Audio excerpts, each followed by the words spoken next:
Halo, Assalamualaikum warahmatullahi wabarakatuh. Bertemu lagi bersama saya Fadli Sukovirianto di mata kuliah Ekonomi Publik Islam. Alhamdulillahirrahmanirrahim. Wabihi nasta'in ala umuri dunya waddin. Allahumma sholli ala sayyidina Muhammad wa ala ali sayyidina Muhammad. Assalamualaikum warahmatullahi wabarakatuh. Anak-anakku sekalian, hari ini kita sampai di pertemuan ke-10 di mata kuliah Ekonomi Publik Islam. Bersama saya Fadli Sukovirianto sebagai dosen pengampu di pertemuan ini. Hari ini kita akan membahas terkait konsep penerimaan negara. Kita akan mengetahui apa saja negara ini, dari mana saja pendapatan yang didapat oleh negara. Ya. Khususnya nanti kita akan membahas, karena ini mata kuliah ekonomi publik Islam, kita akan membahas dari sisi keislaman ya, bagaimana dulu, apa saja sumber-sumber pendapatan negara sekarang dan dulu, kita akan bahas lebih lanjut. Oke, di program studi ekonomi syariah, Fakultas Ekonomi dan Bisnis, Universitas Pembangunan Nasional Veteran Jakarta, saya Fadli Sukovirianto. Mari kita sama-sama bedah terkait konsep penerimaan negara. Oke, ini profil saya. Oke, nah tujuan pertemuan mata kuliah kita hari ini yaitu diharapkan nantinya setelah selesai kalian sebagai semester 5 ya di angkatan 2020 ya. Angkatan 2020 semester 5 ini kalian bisa menjelaskan konsep penerimaan negara. Setelah kalian belajar ekonomi publik Islam di pertemuan ke-10 ini, kalian bisa menjelaskan apa saja penerimaan negara, bagaimana konsepnya. Oke, baik kalau gitu ini agenda hari ini. Hari ini terkait konsep pajak ya, jenis-jenis pajak. Nah, salah satu dari penerimaan negara nanti pajak. Nah, kita akan bedah terkait pajak dan juga instrumen penerimaan negara non pajak ya dalam tinjauan Islam dan konvensional. Apa saja sih, bagaimana terkait penerimaan negara baik dari yang bersumber dari pajak atau pembiayaan negara non pajak. Oke. Nah, ini untuk pajaknya sendiri ya. Kalau dalam bahasa Inggris kita tahu pajak itu tax.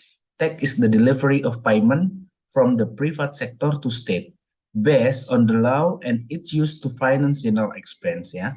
Jadi tax itu adalah delivery of payment ya. Bayaran iuran yang diberikan ya dari private sector. Private sector tuh bisa swasta, bisa juga kita ya sebagai seorang yang wajib pajak ya, to state ya. Kita lihat, jadi pajak ini dibayarkan ke siapa? To state ya. State itu negara, pemerintah, government di sini ya, based on the law, yang di base, yang didasari oleh apa? Oleh hukum ya. Jadi semua itu diatur oleh undang-undang, oleh hukum ya. Pembayaran pajak, penerimaan pajak, penyaluran pajak, semua diatur oleh hukum. And it's used to finance general expense. Itu untuk membiayai keuangan-keuangan yang uh, atau pengeluaran yang umum itu ya. Contohnya di Indonesia mungkin tentang pendidikan, pelayanan umum, infrastruktur dan sebagainya. Ini kegunaan untuk pajak. Jadi pajak ini ya tadi diatur oleh undang-undang. Jadi penerimaan yang pertama melalui pajak ya. Jadi negara ya, negara tadi menerima tax ya, menerima pajak, uang iuran tadi yang diberikan oleh privat sektor tadi, baik swasta maupun individu gitu ya. Kalau apa pajak swasta ya, swasta banyak lah, pajak perusahaan dan sebagainya macam. Kalau pajak-pajak individu ya, misalnya kita makan gitu ya, kita makan ke suatu tempat terus nanti ada pajak pertambahan nilainya, atau kita belanja ada pajak pertambahan nilainya. Nah, ini contoh-contoh pajak ya. Kita akan lebih dalam lagi kita bahas di pertemuan kali ini. Oke. Nah, kalau Islam ya, Islam sendiri di mata kuliah ekonomi publik Islam terus menyangkut pautkan ke Islam. Bagaimana ulama-ulama zaman dulu ya berpendapat atau berpandangan tentang pajak. Salah satunya ulama kontemporer ya, Yusuf Qaradawi dalam kitabnya Fikih Zakat, ia menyatakan bahwa ya, pajak adalah kewajiban yang ditetapkan oleh wajib pajak yang harus disetorkan ya kepada negara. Kita lihat ya di atas ini, kepada negara. Jadi ya peruntukannya memang untuk negara gitu ya. Itu negara yang mengelola gitu ya, negara mendistribusikan pajak buat apa gitu ya. Sesuai dengan ketentuan. Lagi-lagi ini nggak bisa asal-asalan semau negara saya, tidak. Itu semua diatur oleh ketentuan-ketentuan di undang-undang tanpa mendapat prestasi kembali dari negara. Jadi ya kita setelah kita bayar pajak kita nggak boleh mengharapkan apa-apa gitu ya, harusnya gitu ya, untuk Yusuf Kordowi gitu ya. Jadi ya udah apa yang kita bayarkan karena kita wajib pajak, ya udah nanti terserah negara mau ngapain. Itu kita nggak boleh ngomong oh iya saya udah bayar pajak nih saya harus dapat ini dapat itu, nggak boleh gitu.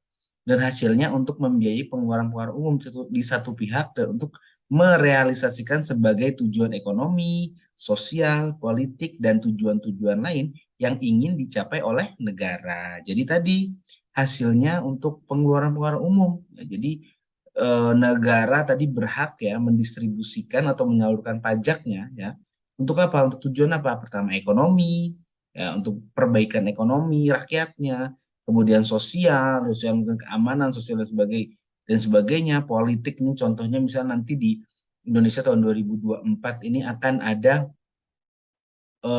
pemilihan umum. Nah, ini digunakan dari dana pajak gitu ya. Dari bayar pajak kita digunakan untuk politik dan tujuan-tujuan lain yang ingin dicapai oleh negara. Boleh apa saja asalkan diatur oleh undang-undang. Jangan tidak diatur oleh undang-undang, terserah negara mau ngapain gitu ya, nggak boleh.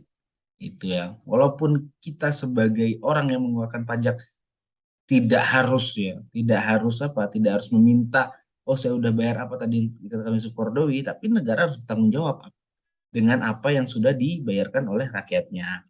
Profesor Dr. Tatmat Sumitro menyatakan bahwa pajak ya adalah iuran rakyat. Jadi kita lihat di sini, pajak adalah iuran rakyat. Nah, jadi rakyat iuran, rakyat urunan kepada kas negara berdasarkan undang-undang. Kita lihat yang dapat dipaksakan. Kita lihat kata-katanya bisa dipaksakan. Jadi ya pajak ini ya, bisa dipaksakan.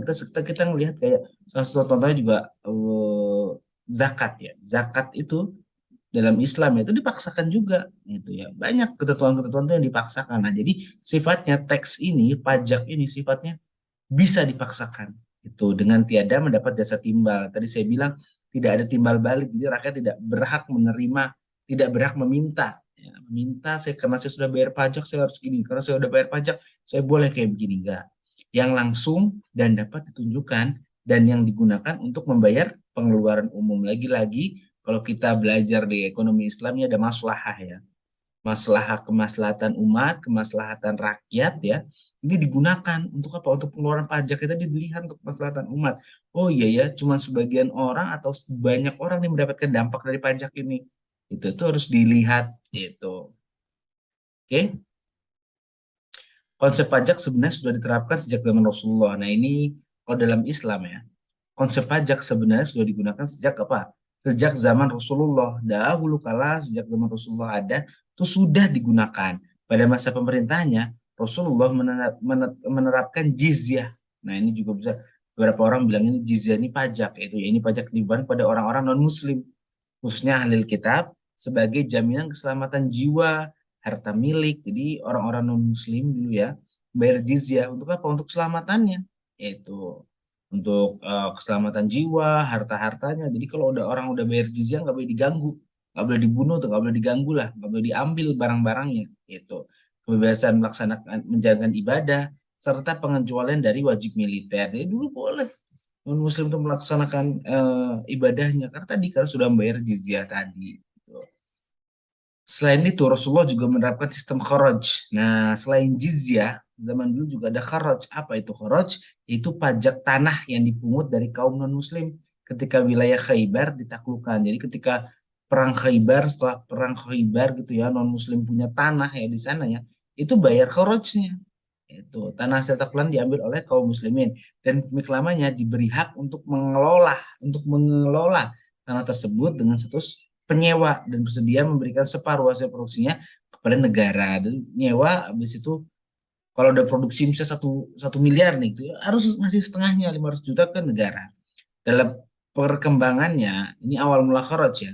Dalam perkembangannya kharaj menjadi sumber pemasukan bagi negara. Ini salah satu pos ya.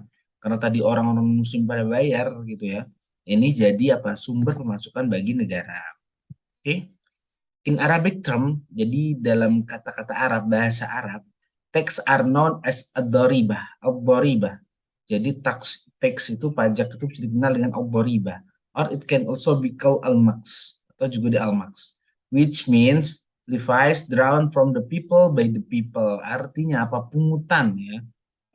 Ya iuran atau pungutan ya yang diambil dari people by the people. Jadi tiap orang ke tiap orang, tiap kepala ke kepala itu diambil teksnya. Itu. Kalau menurut Imam Ghazali dan Imam Juwaini, ini mereka berpendapat that tax are what the rules oblige to the rich people by withdrawing from the what is deemed sufficient. Jadi kita lihat di sini kalau Imam Ghazali sama Imam Juwaini itu berpendapat tax tadi pajak tadi apa yang diatur untuk diatur oleh umat muslim ya oleh pemerintah muslim oblig to the rich people. Jadi wajib untuk siapa? Hanya ke rich people. Jadi yang wajib bayar pajak tuh orang-orang kaya aja. Kalau menurut Imam Ghazali sama Imam Juwaini itu by withdrawing from them what is it deemed sufficient. Jadi negara kemudian masyarakat pada umumnya ini ya harus melihatlah bagaimana keadaannya. Jadi orang-orang kaya tadi tergantung di daerah A orang kaya, daerah B belum tentu. Nah, itu harus dilihat itu. When there is no cash in hand in Baitul Mal. Nah, ketika ini juga cuman ketika apa? Kalau nggak ada uang lagi di Baitul Mal baru tarik tarikin. Tuh, kalau udah ada uang yang makmur gitu ya kan nggak perlu ditarik. Oke, baik para teman-teman mahasiswa. Jadi ada beberapa pandangan juga ya Muslim scholar atau pemikir-pemikir Muslim itu al-fuqaha gitu ya pemikir Muslim itu berpendapat atau berpandangan terkait teks terkait dengan pajak. Ya, yang pertama Abu Yusuf support the right of the rule to increase or decrease tax according to the capacity of the burdened people. Dan Ibnu Khaldun juga berkata bahwasanya pajak tax on everyone with justice and equity treat everyone the same. Jadi sama aja semuanya Ibnu Khaldun. Kemudian Umar Chapra ya, salah satu ekonom muslim juga said that the right of the Islamic State to increase resources through tax in addition to zakah has been defended by a number of jurists who in principle represent all school of faith.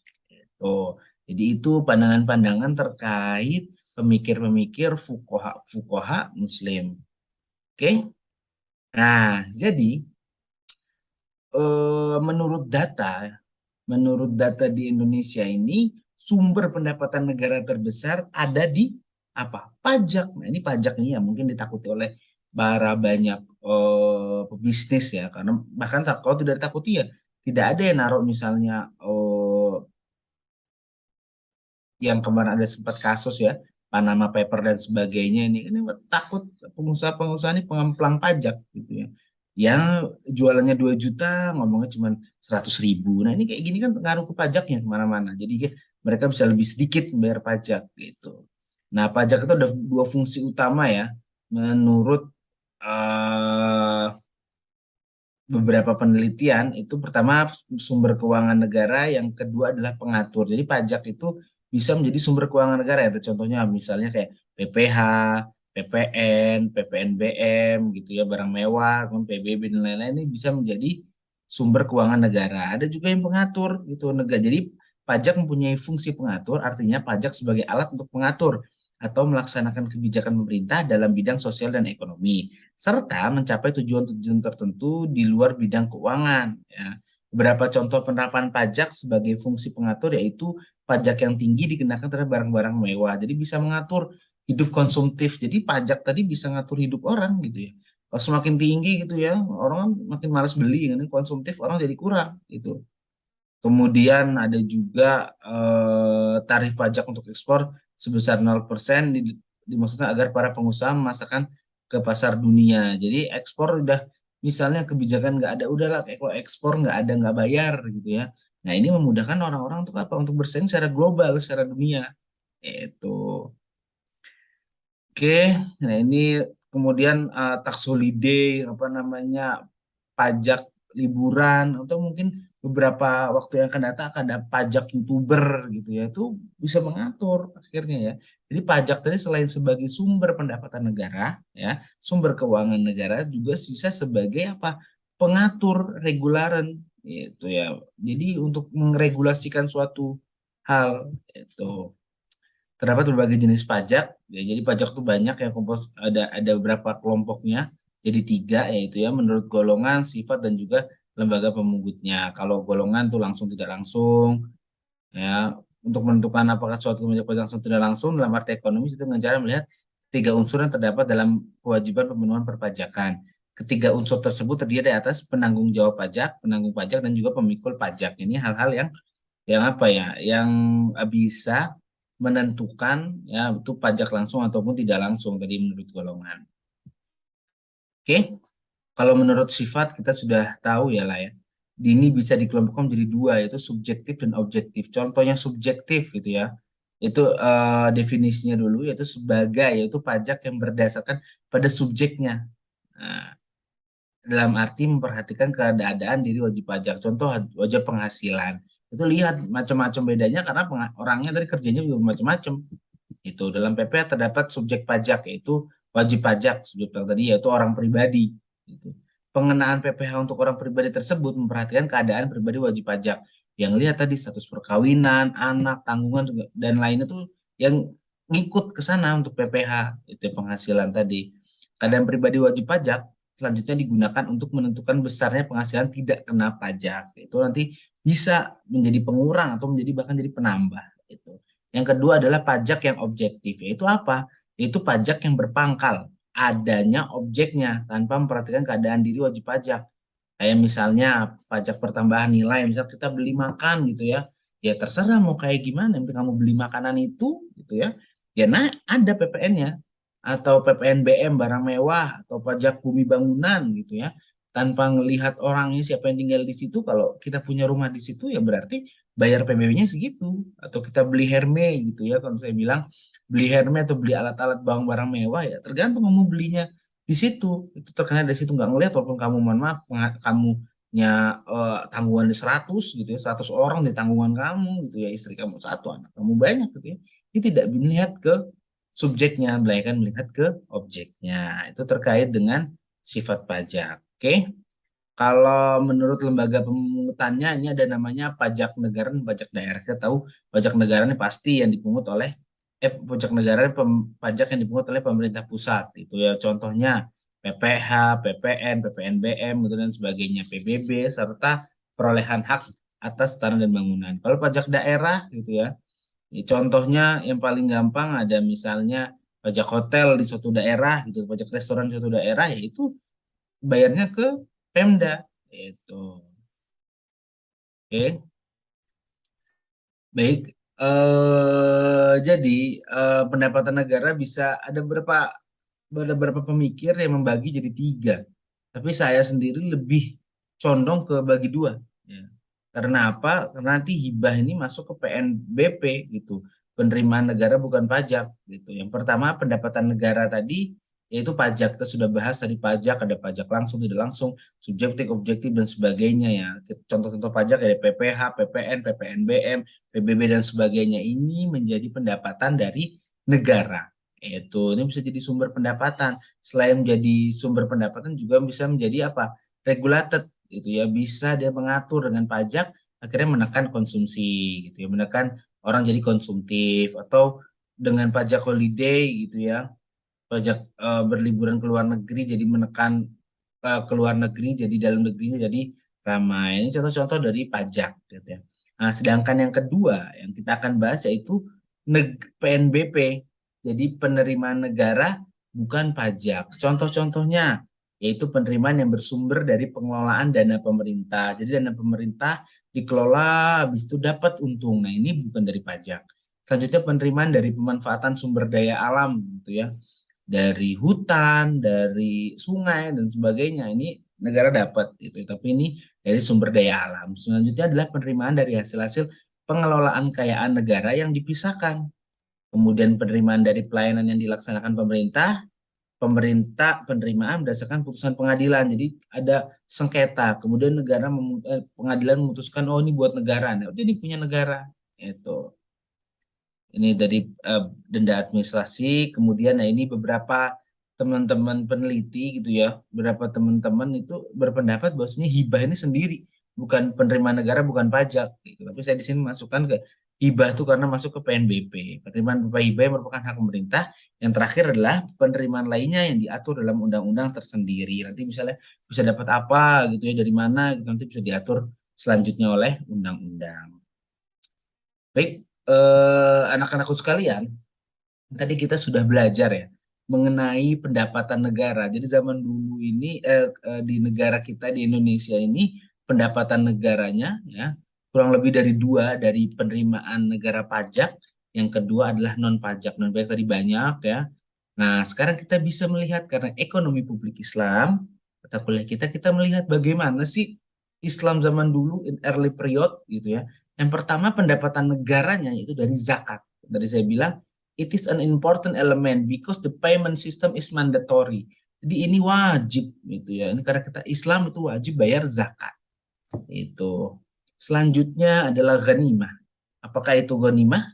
Ghanimah adalah state income obtained from the result of victories in war. Jadi ketika ada perang, ya, ketika ada perang, kemudian umat Muslim menang, ini zaman dulu ya, umat Muslim menang ketika perang ini dan dapat harta rampasan perang bisa diambil harta yang makanya orang-orang dulu tuh membawa harta-harta mereka gitu ketika perang gitu ya. Nah ini namanya ghanimah, harta-harta perang. Kemudian humus ini pembagiannya seperlima ya.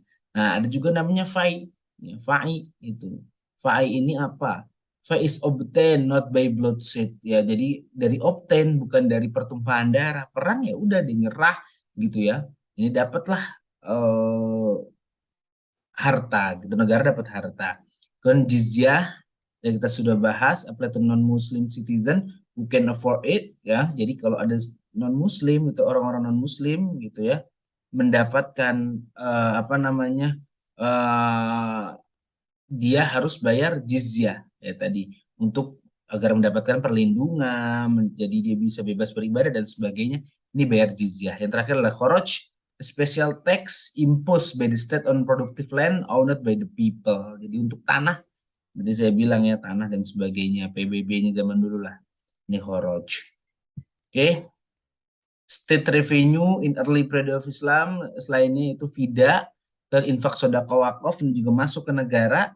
Kemudian nawaib, amwal fadl, kemudian kurban dan kafarat, and other instrument like a fine, grants, gift dan sebagainya. Hibah juga tadi ada gift tadi ya buat ke negara. Tapi lebih banyak aja contoh-contohnya. Itu cuman selain pajak. Jadi Islam itu zaman dulu ketika Rasulullah bersama Rasulullah ya orang-orang zaman dulu bahkan ketika zaman sahabat ini dapat pendapatan negaranya ya lumayan banyak gitu ya dari selain dari tax dari pajak tadi khorot atau jizyah tadi dia dapat kayak dari ghanimah kemudian dari fida infak sodako nawaib dan sebagainya jadi Islam berdapat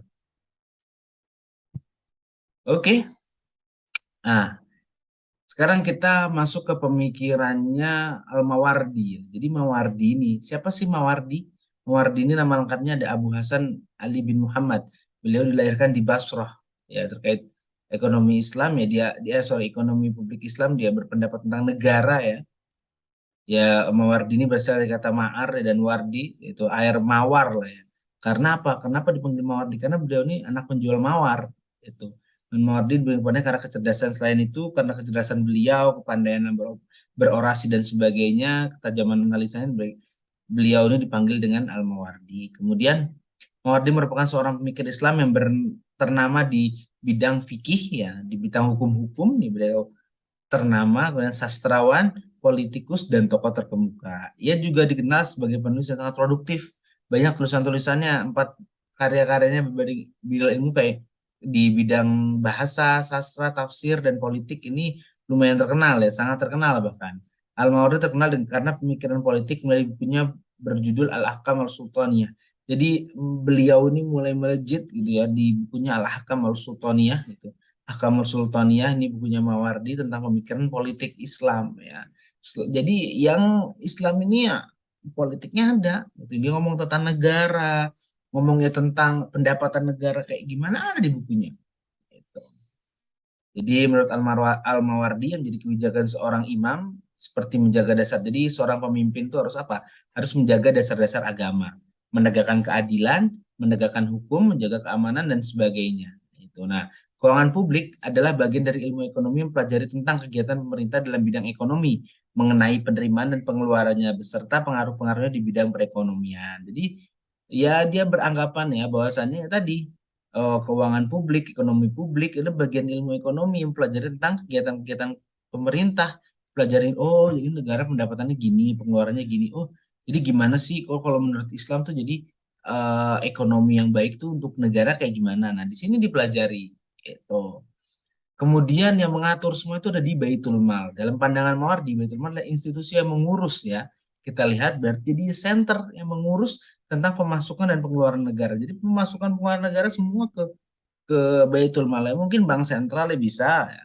Dalam konteks ke Indonesia, Baitul Mal mirip dengan lembaga Kementerian Keuangan pada zaman sekarang. Nah ini mungkin lebih mirip lagi ke apa Kementerian Keuangan. Ya, karena apa? Karena biasanya di tingkat Kementerian Keuangan tidak menyimpan uang ya, tapi lebih ke apa ya peraturan-peraturan gitu ya dan kemudian berperan sebagai pengelola seperti Menteri Keuangan saat ini. Jadi mengelola keuangan negara gitu, bagaimana uang masuk di negara itu dikelola oleh Menteri Keuangan gitu ya, kepala dari Baitul Mal gitu ya. Dan Baitul Mal Direktur APBN yang menyiapkan APBN, Direktorat Pengendalian Harta Negara serta Direktorat Pengawasan semacam BPK ada di Baitul Mal ini ada yang mengelola atau menyiapkan APBN, kemudian ada juga yang menjadi pengawas tadi, pengawas dari keuangannya. Baitul Mal dalam mengelola keuangan publik memiliki dua peran utama, yaitu mengoptimalkan sumber-sumber keuangan negara.